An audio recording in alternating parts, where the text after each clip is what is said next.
दोस्तों बहुत बार मेरे स्टूडेंट्स मुझसे पूछते हैं कि सर इन्वेस्टमेंट बैंकिंग क्या होती है और इन्वेस्टमेंट बैंकर बनने के लिए क्या करना होता है। बहुत ट्रेंडिंग एक नाम आप सुन रहे होगे ना, इन्वेस्टमेंट बैंकर। आज मैं इस वीडियो में पूरा समझाऊंगा आपको डिटेल में कि क्या होता है इन्वेस्टमेंट बैंकर, इन्वेस्टमेंट बैंक क्या होते हैं, ये काम क्या करते हैं, ये पैसा कितना कमाते हैं और बने कैसे और स्किल्स क्या क्या होती है। चलिए वीडियो शुरू करते हैं। दोस्तों मेरा नाम है अंकुर गोस्वामी। आप लोग मुझे अलग अलग सेशंस में, अलग अलग वीडियोस में देखते होंगे और यहाँ पे अक्सर मैं जॉब शो लेकर आता हूँ, कुछ ना कुछ बेहतरीन अपॉर्चुनिटीज भी आपको बताता रहता हूँ। तो आज हम शुरुआत करते हैं इन्वेस्टमेंट बैंकिंग क्या होता है। तो सबसे पहले इन्वेस्टमेंट बैंक के बारे में जान लेते हैं। इन्वेस्टमेंट बैंक नॉर्मल बैंक जैसा नहीं होता जहाँ पे हम अकाउंट खोलते हैं या लोन लेते हैं। इन्वेस्टमेंट बैंक का काम होता है कंपनीज और गवर्नमेंट्स को पैसा रेज करने में हेल्प करना। जैसे आईपीओ लाना, आईपीओ सुना होगा, initial public offerings, bond issue करना या बड़ी कंपनीज के बीच में डील करवाना। सिंपल एग्जांपल समझ, अगर एक कंपनी को 5,000 करोड़ चाहिए एक्सपेंशन करने के लिए, बिजनेस ग्रो करने के लिए, तो वो इन्वेस्टमेंट बैंक के पास जाती है। इन्वेस्टमेंट बैंक बोलता है कि आईपीओ लाओ या बॉन्ड्स निकालो या किसी बड़ी कंपनी को स्टेक बेचो। पूरे plan, pricing, presentation, deal closing सब इन्वेस्टमेंट बैंक करता है। इन्वेस्टमेंट बैंकर क्या करता है? इन्वेस्टमेंट बैंकर एक डील मेकर होता है। ध्यान से समझिएगा, इन्वेस्टमेंट बैंकर एक डील मेकर होता है।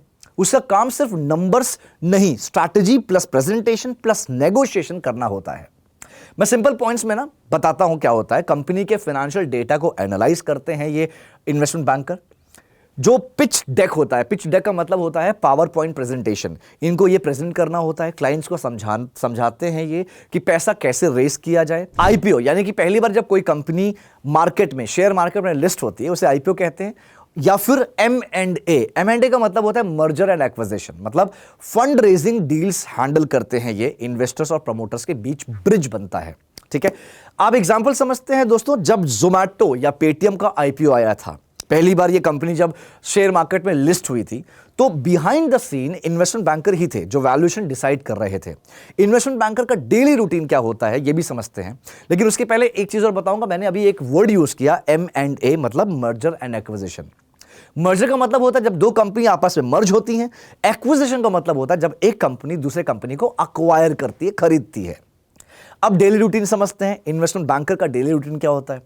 डेली रूटीन ग्लैमरस लगता है पर काफी डिमांडिंग होता है दोस्तों। सबसे पहले मॉर्निंग जब आप ऑफिस जाते हो, ब्रांच जाते हो या जो भी आपका फर्ज है, जब मॉर्निंग में आप ऑफिस जाते हो, जहां पे आपकी सिटिंग है, वहां जब आप जाते हो, सबसे पहला काम होता है आपको अपने मेल्स चेक करना।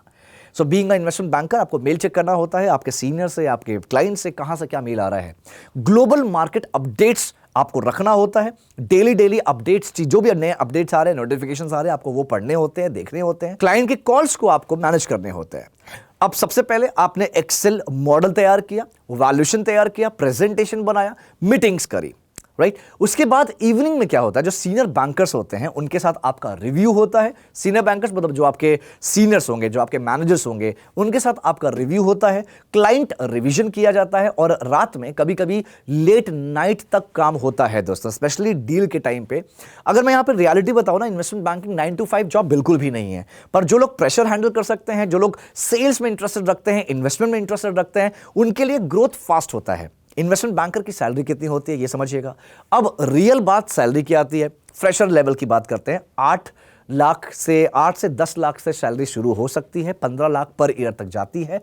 टॉप फर्म्स में, बड़ी कंपनीज में इनकी जो सैलरी होती है शुरुआती तौर पे 15 से 20 लाख तक होती है। जब आप एक्सपीरियंस होते हैं, जब आप एक्सपीरियंस लेते हैं, आपको स्किल्ड होते हैं, तब जाके आपकी सैलरी 50 लाख और उससे ज्यादा, यानी कि 1 करोड़ से ज्यादा भी सैलरी बड़े आसानी से मिलती है। यहां पे इंसेंटिव ज्यादा होता है। ये बात याद रखिएगा, सैलरी तो है, ये फिक्स सैलरी है, इसके अलावा इंसेंटिव भी बहुत होता है। बेस सैलरी के अलावा परफॉर्मेंस बोनस होता है। कभी कभी बोनस सैलरी से भी बहुत ज्यादा होता है। परफॉर्मेंस बोनस या इंसेंटिव बोल सकते हैं। तो दोस्तों डील अच्छी क्लोज हुई मतलब पैसा भी बहुत अच्छा मिलेगा। अब यहां पे ये समझते हैं कि इन्वेस्टमेंट बैंकर बनते कैसे हैं, क्या तरीका होता है। 3 चीजें बहुत इंपॉर्टेंट होती है, आपकी फाइनेंशियल नॉलेज, आपका एनालिटिकल थिंकिंग और आपकी प्रेजेंटेशन प्लस कम्युनिकेशन। दोस्तों सबसे एक बड़ा मिथ है, लोगों को लगता है कि डिग्री कर लो, एमबीए कर लो, एमबीए करके इन्वेस्टमेंट बैंकर बन जाओगे। ऐसा नहीं होता है। हाँ, मैं एक चीज यहां पे ऐड करूंगा, अगर आपने एमबीए किसी टियर 1 कॉलेज से किया है, फॉर एग्जांपल आपने एमबीए किया है आईएम से या आईएमआई से या किसी टॉप बिजनेस स्कूल से, अगर आपने बीएफएसआई या फाइनेंस या बैंकिंग में अगर आपने किया है तो ज्यादा चांसेस आपको इन्वेस्टमेंट बैंकर के होते हैं, बन सकते हैं वहां से। और आपको जो स्टार्टिंग के पैकेजेस मिलते हैं वो 15 से 20 लाख तक का पैकेज से शुरुआत हो सकता है। अब इसके अलावा मैं बात करूं, डिग्री सिर्फ एक पार्ट है, स्किल बहुत ज्यादा इंपॉर्टेंट होता है। जो लोग एमबीए नहीं करते वो भी बनते हैं इन्वेस्टमेंट बैंकर अपने एक्सपीरियंस से, क्योंकि यहां पे स्किल्स मैटर करता है। फ्रेशर इन्वेस्टमेंट बैंकर कैसे बन सकते हैं? फ्रेशर के लिए ऑप्शंस बहुत लिमिटेड नहीं है, बस अप्रोच सही होना चाहिए। अगर आपने बीकॉम किया, बीबीए किया, सीए सीएफए किया, इकोनॉमिक्स बैकग्राउंड से आपने पढ़ाई करी है, फाइनेंशियल मॉडलिंग आपको सीखना होगा। फाइनेंशियल मॉडलिंग बहुत इंपॉर्टेंट है। आप लोग गूगल पे सर्च करिए जरा, फाइनेंशियल मॉडलिंग होता क्या है, क्या क्या चीजें आती है। उसके अलावा एक्सेल, वैल्यूएशन, पीपीटी पे स्ट्रांग आपको बनाना होता है, स्ट्रांग बनना होता है। इंटर्नशिप्स बहुत इंपॉर्टेंट होता है, यानी कि अगर आपको ये सारे स्किल्स आपके पास हैं तो कहीं ना कहीं आप इंटर्नशिप ज्वाइन करिए। और इन्वेस्टमेंट बैंकर में अगर आप इंटर्नशिप करते हैं तो आपको जो सैलरी मिलती है वो 15-20 हजार से सैलरी शुरू हो जाती है, स्टाइपेंड जिसे हम बोलते हैं। मैं इंटर्नशिप की बात कर रहा हूं, ना कि फुल टाइम जॉब। अब एग्जांपल समझ, अगर आपने कॉलेज के टाइम पे ही 2 से 3 इंटर्नशिप कर लिया तो फ्रेशर होके भी आपको इन्वेस्टमेंट बैंकिंग में एंट्री मिल सकती है। अब एक्सपीरियंस वाले लोग इन्वेस्टमेंट बैंकर कैसे बनते हैं ये समझ लेते हैं। अगर आप ऑलरेडी जॉब में हो तो भी चांस है, स्पेशली फाइनेंस रोल्स में अगर आप काम कर रहे हो, कंसल्टिंग में हो, बैंकिंग में हो, कॉर्पोरेट फाइनेंस में हो, तो आपको अपनी प्रोफाइल को डील ओरिएंटेड बनाना होता है। सेल्स, जो लोग सेल्स में काम करते हैं, जैसे आपको पता होगा हमारे पास बहुत सारे अलग अलग प्रोग्राम्स चलते हैं सेल्स के, रिलेशनशिप मैनेजर के, राइट। उसमें अगर आप बैंकर बनते हैं रिलेशनशिप मैनेजर या सेल्स में, तो इन्वेस्टमेंट बैंकर कैसे बनते हैं ये मैं बताता हूं। ये बहुत कॉमन क्वेश्चन है, जितने भी सवाल मेरे पास आते हैं दोस्तों, ये सब लोग सेल्स में ही काम कर रहे हैं, बोलते हैं इन्वेस्टमेंट बैंकर बनना है। अब आप बोलोगे सेल्स वाले तो कुछ नहीं होते, गलत इंफॉर्मेशन है आपको। सेल्स में जो लोग काम करता है वही आगे जाके एक टॉप बिजनेस, टॉप मैनेजमेंट पे जाते हैं। हमारे देश में, हमारे दुनिया में जितने बड़े बड़े सीईओज हैं, बड़े बड़े फाउंडर्स हैं, उनकी आप हिस्ट्री चेक करिएगा दोस्तों, सबने अपनी शुरुआत सेल्स से ही करी थी।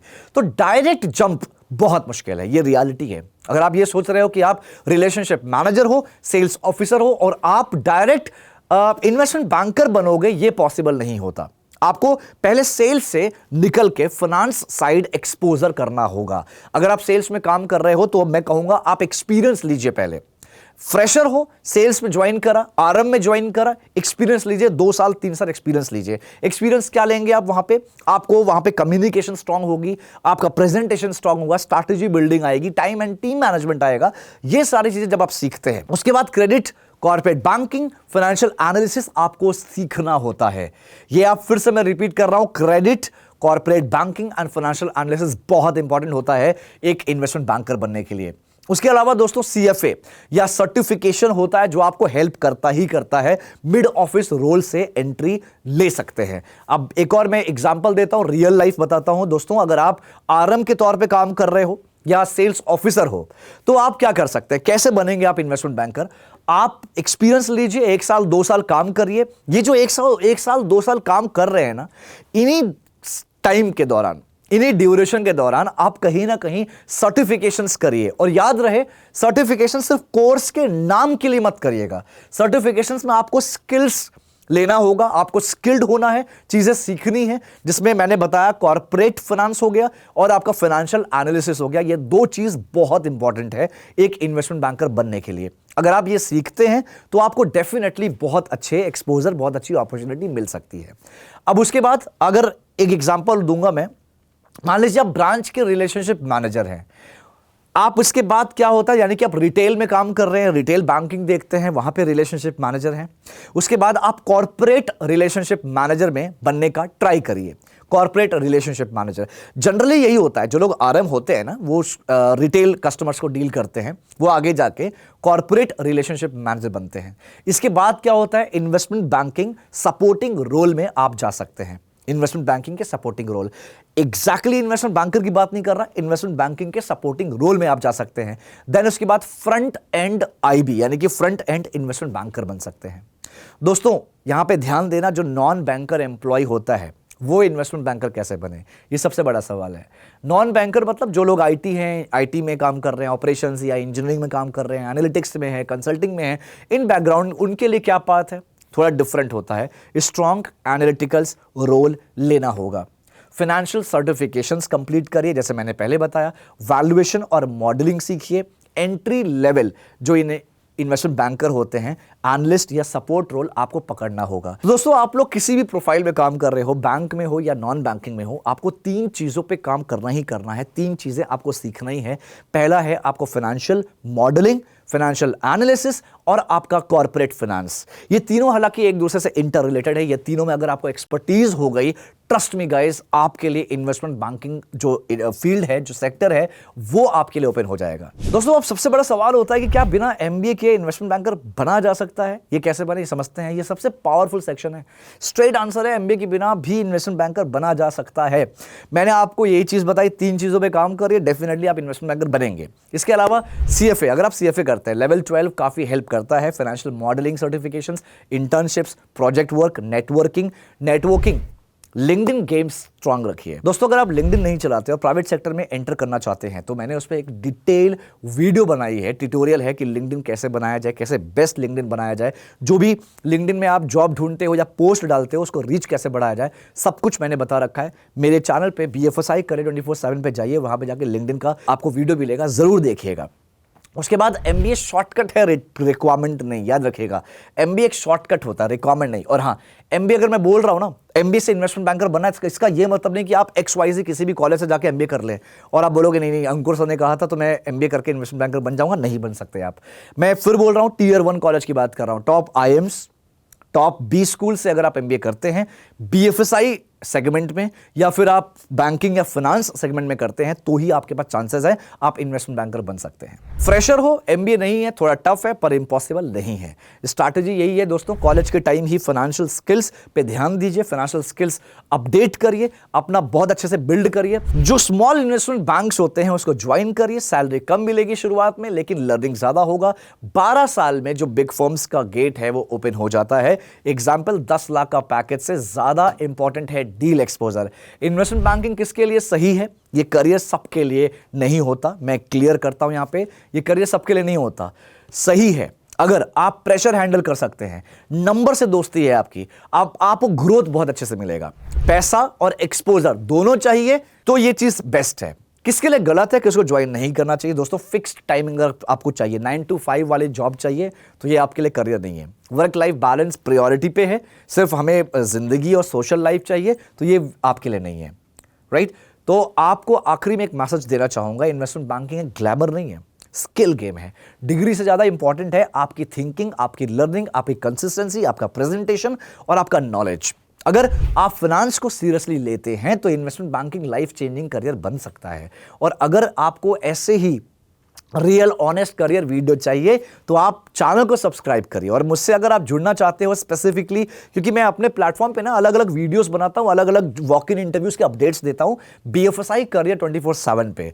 और दोस्तों, लास्ट में ना एक बात और बोलूंगा, Career 24/7 बोलूं या अड्डा 24/7 बोलूं, दोनों एक ही कंपनी है। हमारा अग्रीमेंट हुआ है एक्सिस बैंक के साथ, अलग अलग अपॉर्चुनिटीज, अलग अलग जॉब रोल के साथ। और हमारा अग्रीमेंट कोटक महिंद्रा बैंक के साथ भी हुआ है। तो अगर आप कोटक महिंद्रा बैंक में जाना चाहते हैं एज अ असिस्टेंट मैनेजर, तो हमारे प्रोग्राम चल रहे हैं, हमारी ट्रेनिंग चल रही है, एनरोलमेंट चल रहा है, तो आप उसको ज्वाइन कर सकते हैं। ज्यादा डिटेल के ना नीचे आपको फॉर्म दिया गया है, फॉर्म आप फिल करिए, हमारी टीम आपसे कनेक्ट करेगी और आपको सब कुछ समझा देगी। एक चीज और बोलूंगा, सबसे इंपॉर्टेंट, वही लोग अप्लाई करिएगा जो लोग एक्चुअली में जॉब ढूंढ रहे हैं काफी समय से। प्राइवेट सेक्टर की बात कर रहा हूं, जॉब नहीं मिल रही है, क्योंकि ये प्रोग्राम हालांकि ट्रेनिंग है लेकिन पेड प्रोग्राम होने वाला है। तो मैं आपको इसलिए पहले से क्लियर कर देता हूं, अगर आपको लगता है नौकरी ढूंढते ढूंढते साल 2 साल हो गया है, जॉब नहीं मिल रही है, तो ये चीज नीचे फॉर्म जरूर भरिएगा, कॉल करेंगे हमारी टीम, कनेक्ट करके आपको सारी जानकारी दे देगी।